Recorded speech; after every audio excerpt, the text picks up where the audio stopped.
Bonjour, c'est Cryptoly, j'espère que vous allez bien. Ce samedi 30 décembre 2023, on va terminer l'année ensemble avec une question que vous me posez très souvent et d'ailleurs que vous avez tous en tête, c'est comment faire x100 dans ce bull run. Ça va être la question que l'on va traiter en long, en large, en travers aujourd'hui et certainement avec un gros complément demain.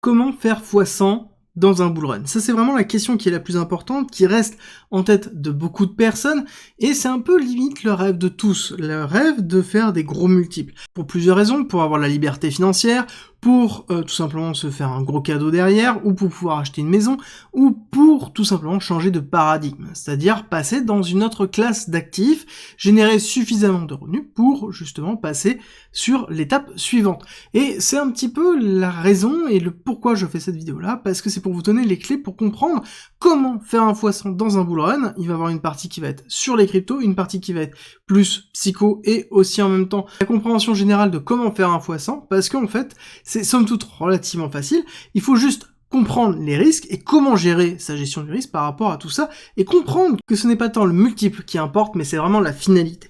La finalité, que ce soit un x10 ou un x1000, en fait, ce que l'on veut, à la fin, c'est tout simplement avoir un maximum de dollars. Et ce qui est important, c'est savoir combien il vous faut, et ce que vous visez réellement en finalité au niveau de la fin de ce bull run. C'est ça qui est vraiment important, parce qu'il faut comprendre que ce dollar, ici, c'est très simple, il est lié à quelque chose, une équation toute simple, qui est déjà expliquée plusieurs fois, que j'ai déjà donné à plusieurs reprises, qui va être le gain, qui est égal au capital, donc ce que vous êtes capable de pouvoir mettre à disposition pour pouvoir investir, multiplié par le rendement, d'accord? Le rendement étant les multiples, le capital étant combien de capital et donc de dollars vous avez pour pouvoir investir, bah c'est ce rendement-là, en fait, c'est ce cumul de ces deux qui va donner votre gain. Et votre gain, c'est quoi? C'est globalement la finalité que vous voulez. Est-ce que c'est 100 000 euros? Est-ce que c'est 10 000 euros? Est-ce que c'est 500 euros? Est-ce que c'est pourquoi pas 1 million d'euros? Et à ce moment-là, quel est votre capital? Quel est le rendement nécessaire pour pouvoir atteindre le gain que vous souhaitez? Et ça, en fait, c'est la piste de réflexion initiale de ce que vous devez comprendre pour aller plus loin.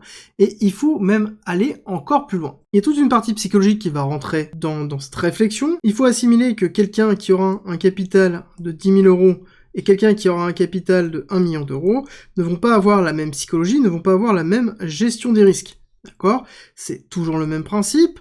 Si, pour vous donner un exemple tout simple, si vous avez 500 euros et que vous faites un x10, bah, ça représente 5 000 euros. Ok? Donc là-dessus, vous avez mobilisé 500 de capital pour un rendement de x10 qui vous donne ici un gain de 5000. En fait, c'est 4500, mais bref, ça importe assez peu, c'est une valorisation totale de 5000. Ok, maintenant, quelqu'un qui a moins de moyens, donc qui va avoir 50 euros, bah, c'est l'équivalent de faire un x100. Or, il aura le même gain, en fait, pécunier derrière. Et c'est ça qui est important de comprendre. C'est-à-dire que là, la personne a diminué, en fait, le capital qu'il a positionné, pour augmenter la valeur de risque et gagner la même chose. Et là-dessus, ça va être vraiment important de comprendre ça, parce que c'est la clé pour la suite. Si on veut aller un petit peu plus loin dans cette notion de gestion du risque, et c'est là où ça va être aussi très très important. Est-ce que sur le prochain bull run, le top 10, donc c'est-à-dire BTC, Ethereum, tout ce qui est en fait top 10, arrivera à faire x10? Est-ce que vous arrivez à avoir un BTC à 400 000 $ sur le prochain cycle? Est-ce que vous arrivez à avoir un Ethereum à 20 000 $ sur le prochain cycle? C'est des questions que vous devez vous poser maintenant.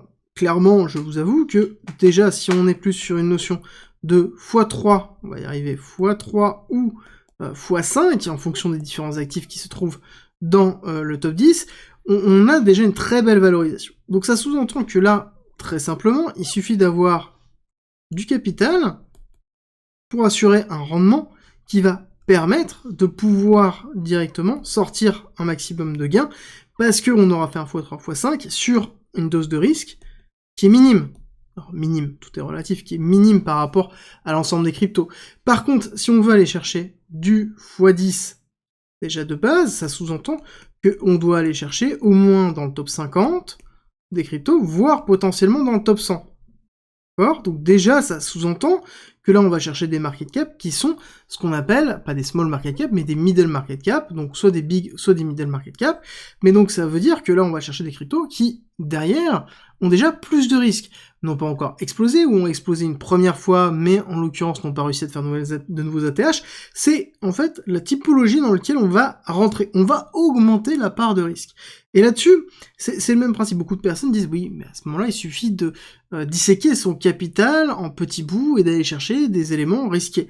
Je suis d'accord avec vous, c'est-à-dire que si vous avez en effet 500$ et que vous faites 50$ x 10, donc vous multipliez par 10 entrées sur des cryptos pour essayer de faire un x 100 sur chacun, c'est un bon principe, mais ça sous-entend aussi que vous partez du fait que potentiellement sur les x 10, vous allez en avoir peut-être 9 qui vont être tout pourris, et une seule qui va justement accélérer à la hausse.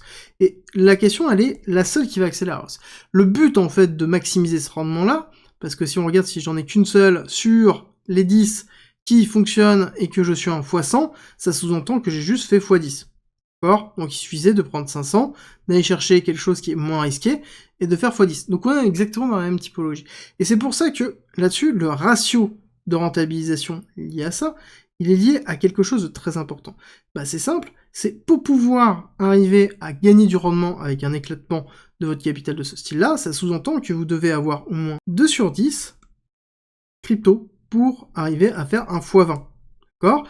Même principe, si vous êtes à 3 sur 10, hop, ça veut dire que vous êtes un x 30, etc. Donc en fait, votre capacité à déterminer si la crypto est suffisamment intéressante et donc derrière a suffisamment de potentiel pour pouvoir exploser à la hausse va être déterminant pour l'augmentation de votre multiple en fonction des risques que vous effectuez. Donc ça, c'est une méthodologie pour pouvoir se diriger vers le x 100. C'est ne pas faire x 100, mais en tout cas, c'est gérer ses risques par rapport à l'ensemble de son capital pour pouvoir justement faire ses multiples. Néanmoins, encore une fois, je le rappelle, c'est que la notion de multiple a très peu de sens. D'accord ? Ce qui est important, c'est combien il vous faut, combien vous voulez sortir de ce bull run. Si vous n'avez pas de target, si vous n'avez pas d'objectif, ça ne fonctionne pas. Pourquoi ? Parce qu'on le verra certainement demain, mais dans la prise de profit, il va falloir être capable de vendre et ne pas être trop greedy. C'est pour ça qu'il faut avoir un objectif, savoir exactement avec combien vous voulez sortir, de façon à pouvoir maximiser la prise de profit, maximiser la prise de risque que vous allez faire, pour viser cet objectif-là. Et puis même, encore une fois, ça veut dire que le capital est une partie intégrante. D'accord ? Je rappelle que c'est capital fois rendement. Ça sous-entend que derrière, si vous voulez, dans une gestion de risque, rester à un x 10, et que votre gain, il est par exemple de 100 000 euros, d'accord, vous voulez arriver à 100K $, bon, bah à ce moment-là, c'est très simple, vous savez que là, vous devez avoir 10K, d'accord ? Donc ça veut dire que vous avez la possibilité de pouvoir générer à travers votre cash flow, si jamais vous avez un cash flow, si jamais vous avez en fait un business, ou si jamais vous avez de l'argent que vous êtes capable de générer et réinvestir continuellement, c'est à partir de ça que vous allez fonctionner. Donc encore une fois, le pourcentage n'est juste qu'un moyen d'y arriver. L'important, en fait, c'est plutôt le montant dans lequel vous voulez ressortir. Bon, admettons, vous voulez chercher impérativement d'avoir un x 100, d'avoir la possibilité de faire potentiellement 5 allocations, 10 allocations, 50 allocations sur des cryptos qui ont un potentiel de faire un x 100, voire même, pourquoi pas, un x 1000. Ben, ça va pas être dans le top 100 qu'il va falloir aller chercher. Ça va être dans les market cap, qui sont globalement entre 200 millions et inférieurs à 200 millions.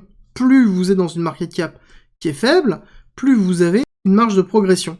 Ce qui est plutôt logique. Parce que justement, on a ici une market cap, par exemple, de 200 millions de dollars, qui potentiellement peut assez facilement arriver à 2 milliards en plein bull run. C'est quelque chose qui se fait très facilement. Donc là, on parle d'un x 10. Ok, qu'est-ce qu'il faudrait pour arriver à faire un x 100 ? Bah, c'est 20 milliards. Donc 20 milliards, c'est déjà un petit peu plus compliqué. Mais par contre, à côté, il est fort probable d'arriver à faire un x 50 parce qu'on arrivera à 10 milliards. Et à ce moment-là, bah, vous n'allez pas viser le x 100, mais l'un dans l'autre, vous allez être peut-être à un x 80, 90. Et c'est là où, en fait, il va falloir aller chercher des petites market cap, et c'est là où je vais vous donner quelques exemples. Si on retourne sur notre, ici, vue du total market cap, ce qui va être intéressant, ça va être de regarder le total market cap, donc qui représente la totalité des cryptos, oui, mais je vais vous donner deux exemples. Une d'excessivement petite market cap, dont je vous ai déjà présenté quand on a parlé de la notion de RWA, donc Real World Asset, qui est la notion de tokenisation, ben on voit qu'on a par exemple le Rio. Rio, dans lequel on a ici une offre en circulation qui est très faible, je suis tout à fait d'accord, on est à moins de 10%, par contre on est sur une market cap diluée, donc qui prend en compte la totalité de la libération des Rio, à 29 millions, donc à moins de 30 millions.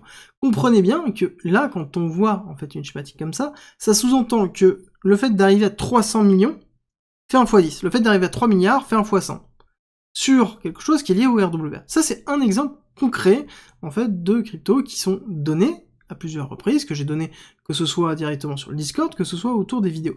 Et ça, c'est par exemple un des projets qui peut être intéressant, et on comprend bien le risque qui est lié. Parce que on a une petite market cap, donc ça veut dire peu de volume, ça veut dire potentiellement moins de capacité à pouvoir absorber du volume de transactions, et donc derrière d'avoir peut-être plus de volatilité. Mais ça veut aussi dire que le projet en lui-même est en cours de création. Donc ça veut dire qu'on n'a pas exactement de visibilité sur l'évolution même du projet. On comprend les risques qui sont liés à ça.